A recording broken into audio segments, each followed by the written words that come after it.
दक्ष का अहंकार और वीरभद्र का क्रोध। जब महादेव की एक जटा से पैदा हुए योद्धा ने देवताओं की पूरी सेना को घुटनों पर ला दिया। ब्रह्मांड के इतिहास की यह सबसे मर्मस्पर्शी घटना तब शुरू हुई जब प्रजापति दक्ष ने कनखल हरिद्वार में एक विराट यज्ञ का आयोजन किया।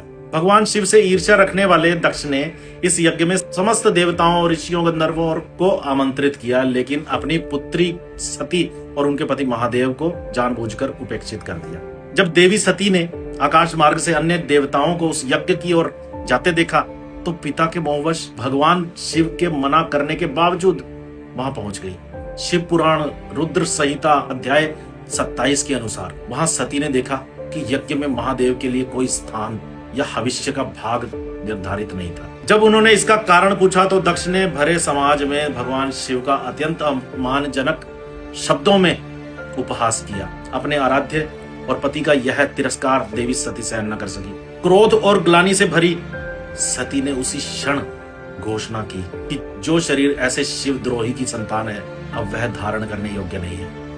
उन्होंने यज्ञ मंडप के उत्तर में बैठकर योग अग्नि का आवाहन किया। शिव पुराण सती खंड अध्याय 29 में वर्णन है कि सती ने अपनी अंतराग्नि से अपने पार्थिव शरीर को भस्म कर दिया। जैसे ही यह समाचार कैलाश पहुंचा, महादेव का विरह महाकाल के रौद्र रूप में बदल गया। उन्होंने शोक और क्रोध में अपनी एक जटा उखाड़कर पर्वत पर दे मारी, जिससे बिजली की कड़क के साथ महाभयंकर वीरभद्र और महाकाली प्रकट हुए।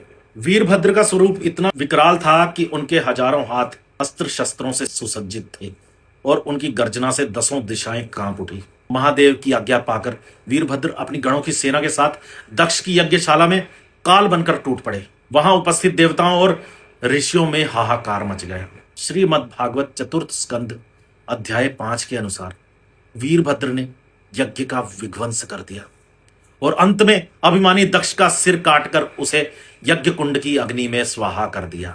सृष्टि पर आए संकट को देखकर ब्रह्मा जी और अन्य देवताओं ने महादेव की स्तुति की, जिसके बाद आशुतोष शिव शांत हुए।